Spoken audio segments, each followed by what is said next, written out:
Hey friends, we're getting up close and personal today because we're going to talk about a very hard emotion, and that is guilt. Guilt is, all emotions are difficult or intense, but guilt is a particularly visceral one that can really cut people to the core and has a very just deep and cutting edge to it, and people can really spin out in it, and it can often feel very hard to dismiss and often eat people alive. And one of the biggest things that stops people from decluttering and letting go of things in their life is because they are worried about the post-declutter guilt. And maybe in the past they have let go of things and experienced guilt for letting that thing go, or they have things in their life that they think are important for whatever reason, and they are just imagining letting go of it, and the guilt already starts to set in, so then they never can let go of that thing. But these people are drowning in their things and unhappy and feel overwhelmed and frustrated and just feel kind of in this purgatory of their life of they want to be free of those things, but guilt eats away at them, so they don't let these things go, and they're stuck in an unhappy situation. Well, I can tell you, as a ultra extreme minimalist that I am now, I have had to declutter thousands and thousands of things over the years, and I was not exempt from post-declutter guilt. Even to this day, though I have very little to get rid of, the guilt monster always likes to show up and knock at your door as a little test. And I now have some tools that I deal with it. While I've been pretty persistent, and I never really had to force myself to declutter because I did feel like such a calling to do it. I was not exempt from the guilt. I just now have so much practice with it that it's a lot easier, and there's definitely a lot less guilt.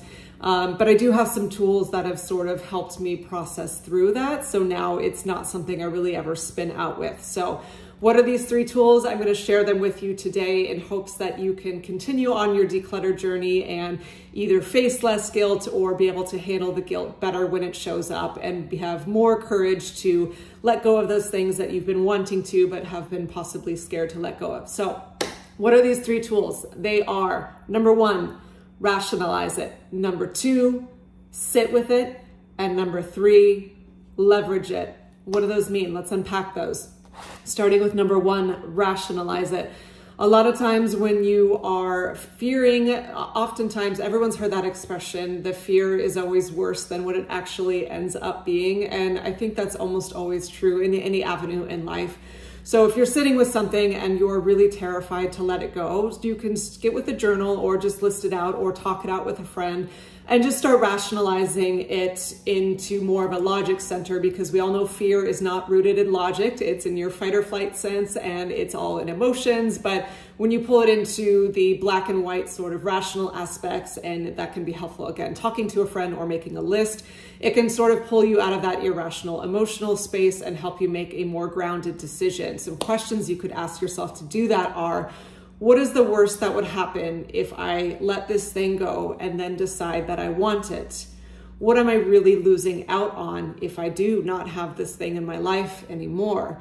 You can start to sort of unpack that fear trail. And when you do that, you realize that most things can actually be replaced pretty easily. Sometimes people hang on to silly things like old cords or plugs or whatnot, or batteries, and there's these just in case items that really, if you say let it go, and then maybe in a couple months an instance comes up where you need that certain thing, 9 out of 10 times it's something you could go buy at a drugstore or a Target or a Walmart or wherever you shop, and you would be able to replace it fairly easily and for fairly inexpensively as well.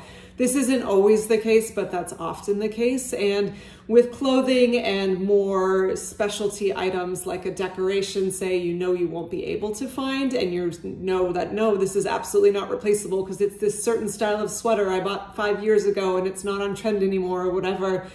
You can go further into unpacking that fear trail of like, okay, yes, so it's not replaceable, so what? Will I die?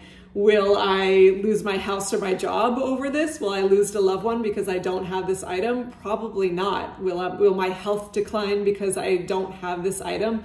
Probably not. When you start to look into the loss of this item, assuming you will even still feel guilt about it, because you may not even feel guilt. The pre-declutter can be fear of the fear that never actually even shows up. But when you go into those items and say, okay, yeah, I don't have it anymore, I can't replace it, it's gone forever, I'll still be okay with it. You can start that process of detaching. We put so much meaning on these items, like meaning on a lamp or this dress or that fake flower, whatever, or that piece of jewelry. But one of the key kind of interesting things I've learned later in life is that everything only has meaning that we give it. I don't hold relationships so much in this category because love is such a more powerful thing. And even nature, you know, people say, oh, a flower is arbitrary. I don't agree with that. I think nature is magnificent. But as far as stuff, like whether it's jewelry or home goods or something that was given to you, or even experiences, we put all this value on it, but it's kind of just made up. Diamonds are only valuable because humans decided they're valuable, but like, can you eat a diamond? Can you grow food with diamonds? Can you build a house from diamonds? Well, maybe that last one, but that would be fairly expensive. But if again, you look to nature, which is always the greatest teacher, what's valuable is love and nourishment and basic needs of having food, water, shelter, and connection. And these other things that we tend to hold on to don't actually really fit the bill for any of that. So say if you're really upset or worried about letting go of this pair of shoes and it was such a unique style, but they hurt your feet like hell and you don't want to wear them, or it's a piece of jewelry from a grandparent that has passed on and you love them, but the jewelry is something you never wear. Getting rid of that jewelry doesn't mean you don't love that loved one, whoever gave it to you, or getting rid of those shoes doesn't mean you're losing this part of yourself. It's just a pair of shoes and it's just stuff and it doesn't actually have as much value as we tend to give it. So if you put your focus on that, it can help you sort of detach and let it become more of a rational process of, oh my God, I'm not losing, losing a pair of shoes or a home decor or an old blanket is not the same as losing a loved one. It's just stuff and it can either be replaced, or if not, you'll actually probably be totally 100% fine without having it in your life. So that is step one, rationalizing it. Step two, sit with it. This is more in the stage of you've let something go, and now the guilt really sets in. You put it in the Goodwill bin, or you dropped it off on the truck for Salvation Army, or it's sent away to a friend's house, or it was total trash and now it's in the bin. And this is where the 7 stages of grief, you've all heard that in terms of dealing with death, 7 stages of loss coming into your life. This can really actually come into play when people declutter, and there's, I forget all of them, but there's like denial and anger and then bargaining. And in my earlier days, when I did make some big steps to let go of some big things, I definitely had that come up of like, oh my God, I can't believe I just did that. And then like anger at yourself, and then guilt is of course one of them. But then even bargaining and like thinking like, I've actually had moments where I almost drove back to the Salvation Army bin to like dig through it at night to see if I could get in. And of course I didn't, because that's ridiculous, but the mind can spin out with such silly thoughts, because when you're in that stage of panic, if you are attached so much to these possessions, it can really feel like a death or the loss of something super important. But what the best thing to do in that is, rather than run from that feeling or try to undo what you did, is just a big fat lesson in acceptance. Sit with the feeling, let yourself fully feel the guilt, cry if you need to cry, journal about it, or you can just, lament to your friends like, oh my God, I can't believe I let go of that Chanel handbag or whatever, or just let everything, all the feelings that need to come up. And for me, in my experience, 99.9% of the time, we've all heard the phrase, this too shall pass. Like a storm, that surge of guilt passes, and on the other side is this incredible relief of like, oh, it's actually gone. The ego likes to attach to things, and if it was something that you put so much meaning on, like say, one thing I decluttered that, some people might think this is horrible or have judgment on it, but I threw away my college diploma. I recycled it, I think. It was paper. But I had that on my wall for years, and then I didn't want it on my wall anymore because it just didn't feel relevant, and it didn't go with the rest of my artwork. And then at a certain point, it was like, I had graduated, like, when did I throw this out?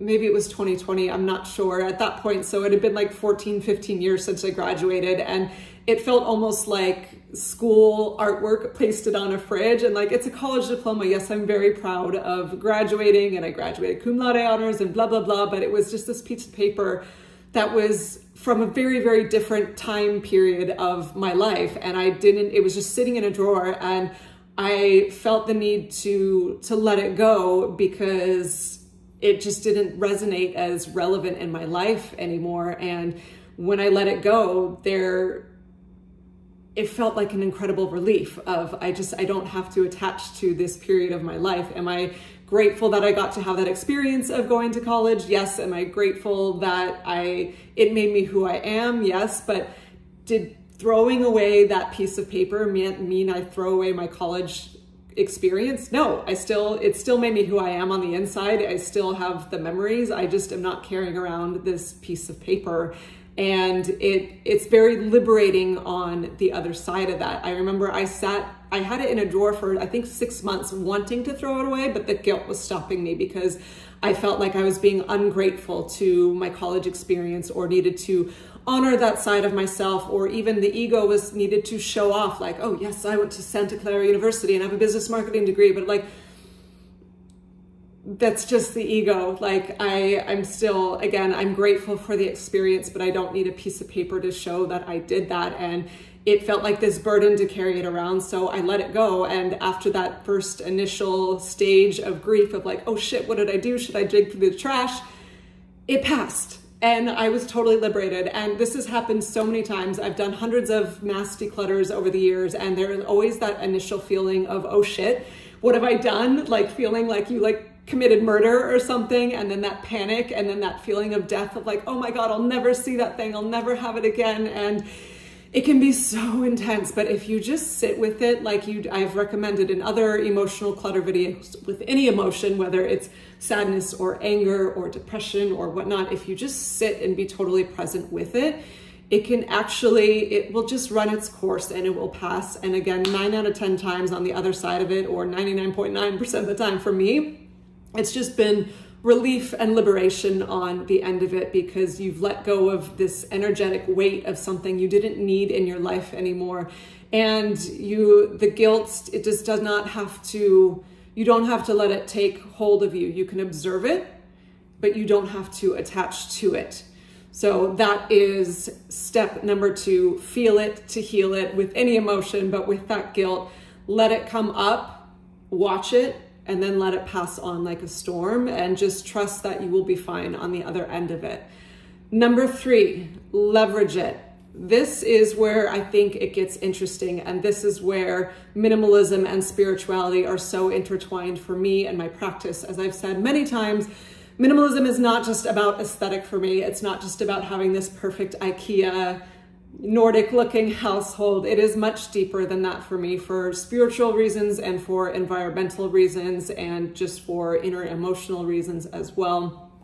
When you declutter and go through that guilt, there's actually a few ways that you can leverage it and use this not just to actually physically let go of something that you don't want to have anymore and experience that relief. It can actually ramify out to your life in a lot of other ways that are super beneficial as too. So what are those? Of course, when you let go of something, it will make room for new experiences. We've all probably heard that experience, when one door closes, another opens. I think that's true of belongings in your life, even if it is something so simple as clothing, which is more superficial. I mentioned before in my last video, 30 things I decluttered in my 30s, that I stopped wearing like stripper heels and short dresses and kind of dressing like a little hoe. Even though I loved it, I don't regret it. That letting go of that side of my ego created room for my more authentic self to shine through, and something that does feel more grounded and real and good about myself in the world, and has been attracting better experiences and better people into my life that are more genuine. And I absolutely had those ego moments of like, I remember there was one time in LA, I let go of all of my high-heeled shoes at once. And I talked before on my minimalism journey about watching Last of the Mohicans and how much that movie profoundly affected me for so many ways. But I was just so grossed out by the Hollywood glitz, glam, ego culture. And I was like, get these high heels out of my life. So I put them in a bag and I took them all to Goodwill. I didn't even want to take time to try and sell them. And at first I was like, oh yes, I'm so relieved. And then I had this like week of like, oh my God, what have I done? I'm losing this big part of who I am. And that's what made me sexy and beautiful and blah, blah, blah, blah, blah.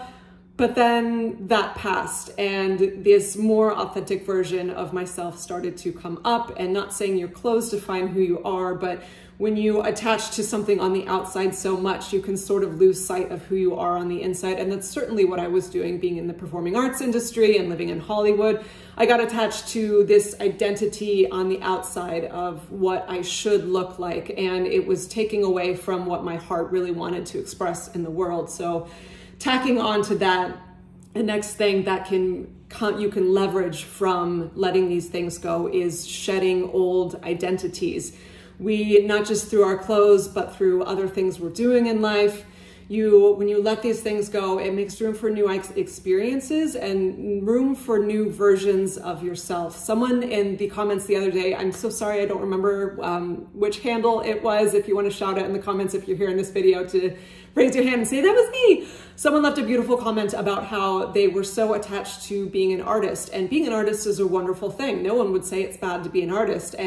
But they found that they were holding on to their painting supplies and other things because they felt like they just needed to, and that was what they needed to be doing in the world because it was virtuous or the right thing for their heart.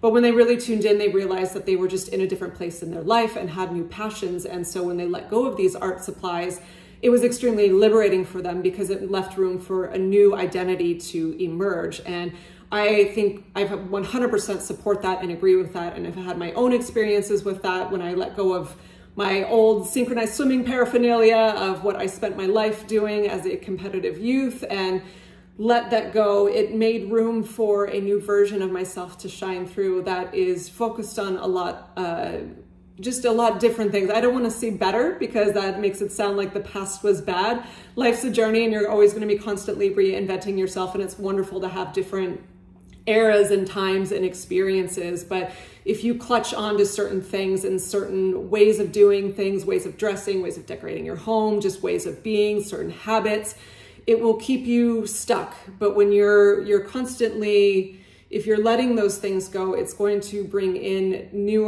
leave room for newer, higher versions of yourself to express themselves in the world. And I think that is a beautiful thing. Next, the lesson of nothing is permanent. This is another great leverage point. You can, even if it's something that's, it could, whether it's the most important thing, like this, a really expensive piece of jewelry from a passed on relative, or something you spent a lot of money on, or something really painful like a wedding ring from a marriage that has now failed and you are divorcing, or clothing from a different time period, or childhood clothes from your children that are now all grown. There's a big lesson in life that is the hardest for all of us to learn, but the most important, and there's no getting around the fact that nothing is permanent. You will lose jobs, you will lose relationships, you will lose homes, you will lose times in your life, you will lose your hair color, you will lose your youth, you will lose relationships, you might lose friendships, you might lose certain aspects of your health in a way, you might lose certain freedoms in a way.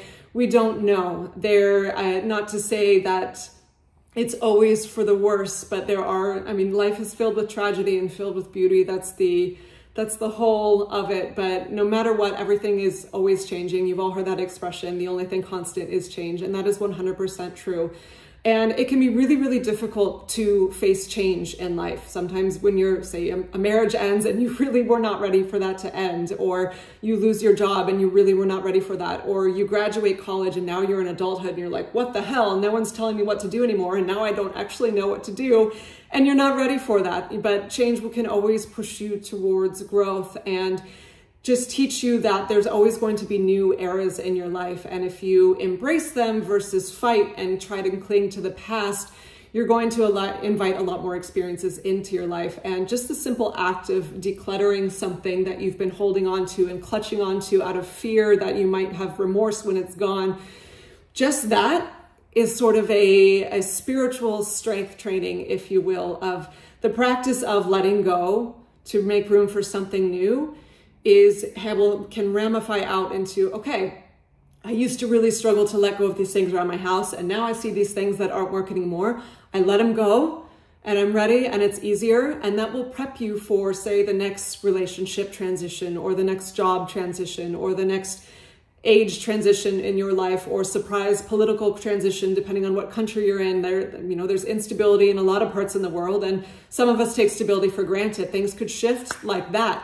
And if you are in practice with flowing with change and adapting to the stimulus that are coming your way versus clinging on and trying to hold on to everything and keep everything the same, you're going to be a lot more prepped to deal with the ebbs and flows in life that are inevitably going to come your way, which brings me to the last pillar of leverage, which is more and deeper spiritual strength training, if you will. These are your spiritual weights, is these goodbyes of these things that mean so much to you is practice for the goodbyes that really matter, because no one likes to talk about death. It is really difficult, but everyone out there has lost someone at some point in their life. Some people have had really hard lives where they've lost a lot of people, or fur babies. It is when you have a beloved cat or dog or bunny or snake or whoever your animal child is, they pass on so quickly because their little lives are so short, and it is never, ever easy. And then when you lose a loved one,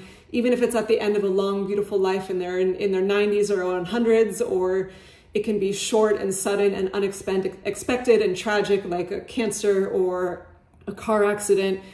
It is so horrible and awful to lose someone you love, but it is inevitable. And that's a really hard fact for us to face. We're all going to lose our parents someday. We are all going to lose some kind of friends or other people in our life that were important, mentors or pets or whatnot. It is the really hard fact of life, but it's the beautiful part of life. That's what makes each day so precious, because we can hope to live long, but we don't know how long we're going to live. And we don't know how long our parents or our friends or our pets or other loved ones or important figures are going to live. And those are the transitions that really are difficult. And I don't believe in getting to this spiritual fifth dimension place of having a loved one transition and be like, oh yes, they are gone and I am not affected. No, it's going to suck and it's going to be hard and you're going to cry and your heart will ache. But that's the part that really matters in life. And that's what makes love so precious. And so when you scale it back and look through the lens of letting go of just stuff, a shirt, a pair of shoes, a couch, a diamond necklace, you realize how much that stuff is just pales in comparison to the true magnitude of love and connection, whether it be through an animal or other people, loved ones in your life. That love and connection is the highest value, I think, in life. And so when you come into practice with letting physical things go and not being as affected like that, it will give you more strength to face these harder goodbyes in a more present way, because you faced the loss, but face coming out on the other side in it, if that makes sense. So that is my strategy for dealing with post or even pre-declutter guilt. Rationalize it, sit with it, leverage it. Use decluttering as your spiritual practice to be able to face change, to be able to face goodbyes when they come your way, and to detach from things that matter less and be able to put your energy into things that matter and create space for new things coming into your life. Okay, that's the video for today. Thank you for watching, and I'll see you in the next one. Bye.